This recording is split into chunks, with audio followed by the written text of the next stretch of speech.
경찰이 공직선거법상 자치단체장의 기부행위 금지를 위반한 혐의로 박성일 완주군수를 조사하고 있습니다. 전국의 다문화 가족 이주 여성들이 다문화 가족 자녀를 비하한 발언으로 물의를 빚은 정원율 익산시장의 사퇴를 촉구했습니다. 음주운전 단속 기준과 처벌을 대폭 강화한 제2윤창호법이 시행됐습니다. 경찰은 오늘부터 출근 시간대를 비롯해 2달 동안 음주운전 특별단속에 나섭니다. 송하진 도지사가 2년 전 가동이 중단된 현대중공업 군산주선소의 재가동만이 아닌 재활용 방안까지도 검토하겠다고 밝혔습니다. 여러분 안녕하십니까? JTV 8시 뉴스입니다. 공직선거법은 자치단체장의 기부 행위를 엄격히 금지하고 있습니다. 박성일 완주군수가 선거법 위반 혐의로 경찰 조사를 받고 있습니다. 수천만 원의 체육대회 시상금을 군수 이름이 적힌 상장과 함께 준 것이 기부 행위의 소지가 있다는 점이 문제가 됐습니다. 오정현 기자의 보도입니다. 2016 도민체육대회 성적표. 완주군은 수영과 축구, 테니스, 검도 등 13개 종목에서 좋은 성적을 거뒀는데 입상자에겐 상장과 함께 현금이 지급됐습니다. 우수 성적 좋게 거둔 팀이나 개인한테 주는 걸로. 총 얼마가 지급이 됐어요? 1,800원, 2,000원인가 그 선이거든요. 자치단체장이자 완주군 체육회장 박성일 군수 이름을 새긴 상장과 함께 돈이 지급된 게 문제가 됐습니다. 공직선거법은 자치단체장이 선거 구민을 상대로 기부 행위를 못하도록 정하고 있고 어기면 5년 이하 징역, 1,000만 원 이하 벌금형에 처하도록 하고 있는데 당시 시상금 지급이 이런 기부 행위로 읽힐 수 있어서입니다. 실제 선관위 질의답변 사례에서도 비슷한 내용은 어렵지 않게 확인할 수 있습니다. 2009년 인천시 남동구청장의 질의, 체육대회 입상자들에게 부상품과 시상금을 줄 수 있는지 묻자 자치단체장인 체육회장 직명으로 또는 추정할 수 있는 방법으로 줘선 안 된다고 답변이 달렸습니다. 2005년 의왕시장의 질의에도 같은 답변을 내놨습니다. 지자체나 대부분 체육회에서 많이 물어보셨거든요. 체육회 회장이 단체장이고 선출되다 보니까 회장의 이름이 뭔가 밝히거나 그 사람이 주는 걸로 추정되면 행위 양태에 따라 위반 소지가 있다. 경찰도 수사에 나섰습니다. 참고인조사는 제가 통했죠. 체육회 관련자들 그때 결진했던 사람들, 참고인조사들, 기초자료 조사들. 먼저 완주군 체육회 직원과 담당 공무원 등 주변인들을 불러내 조사를 마친 경찰은 선거법 위반 여부와 함께 공소시효 등 법적 검토를 진행 중입니다. JTB 뉴스 오정현입니다. 정원율 익산시장이 다문화 가정 자녀에 대해서 적절치 않은 발언을 한 것 때문에 파문이 확산되고 있습니다. 정군의 다문화 가족들이 익산시를 찾아와 정원율 시장의 사퇴를 촉구했습니다. 김진영 기자가 보도합니다. 분노한 전국의 다문화 가족 이주 여성들이 익산시청에 모였습니다. 이들은 자신의 자녀들에 대한 비하 발언을 한 정원율 익산시장의 사퇴를 촉구했습니다. 사퇴하라! 정 시장의 인종적 차별 발언으로 다문화 가족 자녀들에게 깊은 상처를 남겼다며 목소리를 높였습니다. 저희 자녀들이 상처를 어른들이 어떻게 씻어주실 것입니까? 특히 당신 말입니다. 정원율 익산시장이 지난달 11일 한 다문화 가족 행사장에서 축사를 하면서 다문화 가족 자녀를 잡종에 비유한 사실이 알려져 전국적인 공분을 사고 있습니다. 인권단체들도 인권 보호에 앞장서야 할 지자체장이 비하 발언을 하고도 공식 사과 없이 변명만 하고 있다며 비난했습니다. 차별과 혐오의 발언이라는 점을 인식하지 못한다는 것이다. 익산시장과 공무원들은 문제의식을 느끼지 못했기 때문에 이후에도 즉각적인 사과가 없었다. 반발이 확산되자 정 시장은 뒤늦게 비하 발언 규탄 기자회견장에 나타나 다문화 가족들에게 공식 사과했습니다. 그러나 재발 방지를 위해 정 시장을 포함한 전 직원을 대상으로 한 인권 교육 요구에는 답변을 피했습니다. 인권 교육 문제는 좀 더 우리가 검토를 해봐야 된다고 그랬죠. 검토를 해보고 저희가 진정성 있게 그 정책을 내는 걸 보시고. 정원율 익산시장의 사과에도 다문화 가족들은 진정성이 의심된다며 반발하고 있어 비하 발언 파문은 쉽게 수그러들지 않을 전망입니다. JTB 뉴스 김진영입니다. 음주운전은 본인은 물론 아무 죄 없는 다른 사람의 생명까지 앗아갈 수 있는 범죄 행위입니다. 오늘부터 단속 기준과 처벌을 대폭 강화한 이른바 제2윤창호법이 시행됐습니다. 예전 같으면 면허 정지로 끝나던 것이 이젠 면허가 취소되는 상황이 벌어지고 있습니다. 오늘 새벽에 진행된 일제 단속 현장에 나금동 기자가 다녀왔습니다.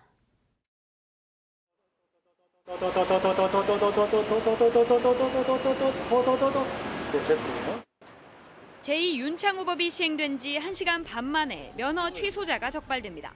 0.080 이상부터 취소해요. 근데 조금 많이 오버됐죠. 0.19, 120이 나왔으니까요. 10분쯤 지나 혈중 알코올 농도 0.205%의 만취자가 1명 더 적발됩니다. 개정된 도로교통법에 따르면 면허 취소 기준은 종전의 혈중 알코올 농도 0.1%에서 0.08%로 강화됐고 면허 정지 기준은 0.05%에서 0.03%로 훨씬 엄격해졌습니다. 근데 0.03은 보통 성인 남자가 소주 컵으로 소주 한 잔을 바쳤고 1시간 후에 측정했을 때 나오는 측정값이에요. 그러니까 한 잔만 마셔도 운전대를 절대 잡으시면 안 됩니다. 오늘 오전 10시까지 전북에서 적발된 5명의 음주운전자 가운데 2명은 혈중 알코올 농도 0.08% 이상, 0.1% 미만이 나와 세법 시행 전이라면 면허 정지로 그쳤을 게 강화된 기준에 따라 면허가 취소됐습니다. 단속 기준이 강화됨에 따라 술을 마신 다음 날 아침과 같이 술이 덜 깬 상태에서 운전하는 이른바 숙취 운전도 주의해야 합니다. 지난 3년 동안 도내 음주 사고 가운데 8%가 출근 시간대인 오전 6시에서 10시 사이에 일어났습니다. 또 면허 정지 수치로 3차례 적발되면 이른바 삼진아웃으로 면허가 취소되던 것이 이제는 2차례만 적발돼도 취소됩니다. 처벌도 강화돼 취소 수치가 나오면 최대 징역 5년 또는 2천만 원의 벌금형에 처해질 수 있습니다. 경찰은 오늘부터 출근 시간대를 비롯해 2달 동안 음주운전 특별 단속에 나섭니다. JTB 뉴스 나금동입니다. 집단 암 발병으로 고통받고 있는 익산 장전마을 주민들이 환경부의 역학조사를 받아들일 수 없다며 강하게 반발하고 있습니다. 익산 장전마을 주민과 시민단체는 환경부가 지난 20일 가진 역학조사 주민설명회에서 장전마을 인근 비료 공장의 환경오염물질이 대기 중으로 배출돼 주민들의 암 발생에 영향을 준 것으로 보여진다는 애매한 조사 결과를 내놓았을 뿐 직접적인 인과관계를 밝히지 않았다고 주장했습니다. 장전마을 주민과 시민단체는 환경부가 최종 역학조사 발표에서 인과관계가 있다고 결론을 내리는 게 마땅하다고 지적했습니다. 전남 영광 한빛원전 사고를 계기로 대응 지침을 대폭 강화해야 한다는 목소리가 확산되고 있습니다. 전라북도 의회 한빛원전 대책특위는 원전 측이 사건을 감추는 데 급급했다면서 앞으로 사고 시엔 주민들과 협의해 조사하고 주민들이 추천하는 전문가를 포함하도록 의무화해야 한다고 주장했습니다. 특위는 또 비상 상황 발생 시 반드시 자치단체들에게도 상황을 알리고 비상구역인 전북에도 방제 인프라를 구축할 수 있도록 충분한 예산을 지원하라고 촉구했습니다. 2년 전 가동이 중단된 현대중공업 군산조선소의 재가동 여부는 여전히 불투명합니다. 민선 7기 1주년을 맞아 기자간담회를 가진 송화진 도지사가 군산조선소의 재활용 방안에 무게를 두고 검토하고 있다는 입장을 밝혔습니다. 권대성 기자가 보도합니다. 2년 전 군산조선소 가동이 중단되면서 협력업체는 86개에서 24개로 줄었습니다. 남아있는 업체들도 고사 직전입니다. 협력업체들은 급기야 청와대에 청원을 냈고 현대중공업을 상대로 소송까지 낼 태세입니다. 현대중공업의 군산조선소 재가동 문제에 대해 사회 협력업체들과 지역민들에 대한 희망 고문은 그만하고 재가동을 할 건지 말 건지 명확한 입장 표명을 촉구합니다. 송화진 도지사가 민간 기업인 탓에 한계가 있지만 정부, 청와대와 함께 빠른 재가동을 요청하고 있다고 말했습니다. 다만 무작정 기다릴 수 없다면서 GM 군산공장처럼 재활용하는 방안을 검토하고 있고 가능성은 반반이라고 설명했습니다. 무작정 그 부지를 재가동해야 됩니다라는 쪽으로만 가기보다는 또 다른 형태의 이용 가능성 여부에서 MS 부지가 했듯이 대기업 유치는 목표 기업을 추려서 접촉하고 있다면서도 과거 삼성이 했던 새만금 투자 약속은 믿지 않는다고 일축했습니다. 금융 중심지 지정에 대한 부산 지역의 견제, 한국농수산대 분교 시도에 대해서도 단호한 입장을 내놨습니다. 시즌2가 이제 시작되고 있는 단계에서 그것을 탐낸다는 것은 있을 수 없다. 금융중심지 문제, 또 한농대 이런 걸 건드는 것은 저도 용납할 수 없다는 점 말씀드리고, 송 지사는 공공기관의 지방 추가 이전은 정부 계획이 나오는데 시간이 걸릴 거라면서 면밀히 준비하겠다고 말했습니다. JTB 뉴스 권대성입니다. 전라북도가 3년 남은 민선 7기 동안 산업 체제를 강화하기 위해 경제부서를 개편하기로 했습니다. 전라북도는 친환경 미래차와 농생명, 탄소 융복합, 재생에너지 산업 등을 중심으로 산업 기반을 탄탄하게 바꾸겠다고 밝혔습니다. 이를 위해서 연구개발 분야에 대한 투자를 늘리고 경제부서를 확대해서 부서장의 직급을 3급에서 2급으로 높이기로 했습니다. 농림부 장관이 넓지도 않은 대한민국에 제2, 제3의 한농대 캠퍼스를 설치할 필요성 자체가 없다고 말해 한농대 분교 논란이 종식될지 주목되고 있습니다. 이계호 농림부 장관은 국회 김종애 의원을 방문한 자리에서 결코 분교 설치 계획 자체가 없다는 사실을 장관으로서 말씀드리고, 이는 정부의 약속인 만큼 전북도민들은 걱정하지 않아도 된다고 말했다고 의원실 관계자가 전했습니다. 이 장관은 또한 전북혁신도시 한농대는 현재 500명인 한 학년 정원을 1-2,000명으로 늘려도 충분히 수용할 수 있다며, 이 경우에도 현 부지를 늘리거나 전북 지역에서 찾는 것이 당연하다고 강조했습니다. 한국 전쟁이 일어난 지 오늘로 꼭 69년이 됐습니다. 반세기가 넘는 세월이 흘렀지만 민간인 희생자의 가족들은 아직도 전쟁의 상흔을 안고 살아가고 있는데요. 이들을 주혜인 기자가 만나봤습니다. 올해 71살인 성홍재 씨는 단 한 번도 아버지 얼굴을 보지 못했습니다. 성홍재 씨 아버지는 성 씨가 태어나기 전인 1948년 군경에게 끌려가 전주 형무소에 수감됐습니다. 한국전쟁이 일어난 뒤로는 생사조차 알 수 없게 됐습니다. 아버지가 어떻게 생긴 줄도 모르고 이렇게 생활을 하다가 최근에서야 이렇게 교도소에서 총살을 당했다는 것을 알고 완전히 참 정신이 아무 생각도 없고.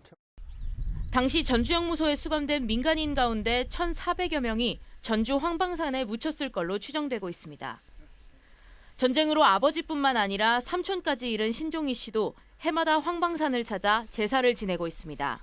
이들은 6.25만 있으면요, 돌아오면요, 그날이 지배한 초상이나 마찬가지입니다. 아주 멸시받고 고진 고상 많이 하고 살았습니다. 하지만 이 6.25 전쟁 때문에. 한국전쟁 당시 군경과 북한군에게 희생된 걸로 추정되는 민간인은 전북에서만 무려 10만여 명. 다음 달부터 황방산과 소리개째에서 유해 발굴이 시작되지만 아직 기본 조사도 못한 곳이 대부분입니다.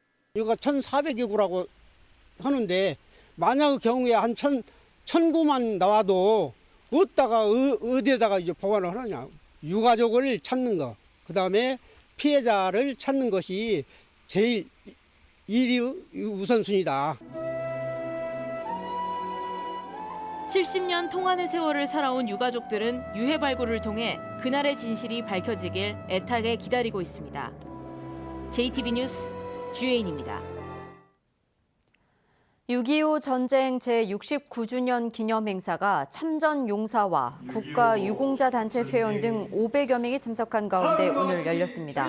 참석자들은 호국 영령과 참전 용사들의 희생을 기리며 호국 보훈의 정신을 잊지 않고 후손들에게 오롯이 전해줄 것을 다짐했습니다. 대규모 사학 비리가 적발된 전주 완산학원 소속 교사들이 학생들에게 사과했습니다. 완산여고와 완산중학교 교사 20여 명은 오늘 학교 강당에 모인 학생들 앞에 고개 숙여 사과하고 앞으로 학교가 더 발전된 방향으로 나아갈 수 있도록 열심히 노력하겠다고 밝혔습니다. 교사들은 학부모들과 함께 대책위원회를 구성해 학교 정상화를 위한 투쟁에 나설 예정입니다. 상상고 자사고 재지정 취소를 놓고 김승환 교육감과 정운천 국회의원이 공방을 벌이고 있습니다. 정운천 의원은 정치권의 압력을 사회관계망 서비스에 실시간으로 밝히겠다는 김 교육감 발언에 대해 정치권을 겁박하고 있다며 지난 3월부터 면담 요청을 거부한 데 대해 한 번이라도 정치권과 도민들의 조언을 들으려고 했는지 되묻고 싶다고 말했습니다. 정 의원은 또 평가 기준 상향 등 그동안 제기한 사안들을 다시 언급한 뒤 내일 국회 교육위를 통해 교육감의 독단적인 행태를 지적하고 교육부총리의 부동의를 얻어낼 수 있도록 최선을 다하겠다고 밝혔습니다. 공공성 강화 전북 교육 네트워크 등 도내 28개 시민사회단체는 오늘 국회에서 기자회견을 열고 상상고의 자사고 지정 취소를 결정한 전북교육청의 결정을 존중할 것을 정치권과 교육부에 촉구했습니다. 이들은 자사고 폐지는 찬성하나 상상고는 자사고를 유지해야 한다는 이중적 태도를 보이며 교육부의 부동의를 요구하는 정치권의 행보는 교육 자치를 훼손하는 행위라고 경고하고 자사고 폐지 공약 이행을 위해 정부가 적극 나서야 한다고 주장했습니다. 완주경찰서는 음주운전을 하다 교통 사망 사고를 낸 혐의로 26살 조모 씨를 구속했습니다. 조 씨는 지난 14일 새벽 2시쯤 완주군 이서면의 한 도로에서 혈중 알코올 농도 0.133%의 면허 취소 수준으로 승용차를 몰다 앞서가던 오토바이를 들이받아 오토바이 운전자 33살 조모 씨를 숨지게 한 혐의를 받고 있습니다. 저수지에 빠진 승용차에서 여성 시신이 발견돼 경찰이 수사에 나섰습니다. 완주경찰서는 오늘 오전 8시 50분쯤 완주군 화산면 경천 저수지에서 승용차가 빠져 있는 것을 낚시객이 발견해 신고했다고 밝혔습니다. 운전석에서 신원을 알 수 없는 여성 시신을 발견한 경찰은 부검과 지문 대조 등을 통해 정확한 경위를 조사할 예정입니다. 오늘 낮 최고 기온은 익산 33.7도, 전주가 32.9도까지 오르는 등 8개 시군이 올 들어 최고 기온을 갱신했습니다. 저녁까지 일부 지역에는 빗방울이 떨어지겠습니다. 내일부터는 본격적인 장마가 시작됩니다. 비는 내일 오전부터 남부 지역에서 시작돼 모레 오전까지 내리겠습니다. 예상 강수량은 10에서 40mm입니다. 비로 인해 한낮 기온은 25도에서 28도로 오늘보다 4도가량 떨어지겠습니다.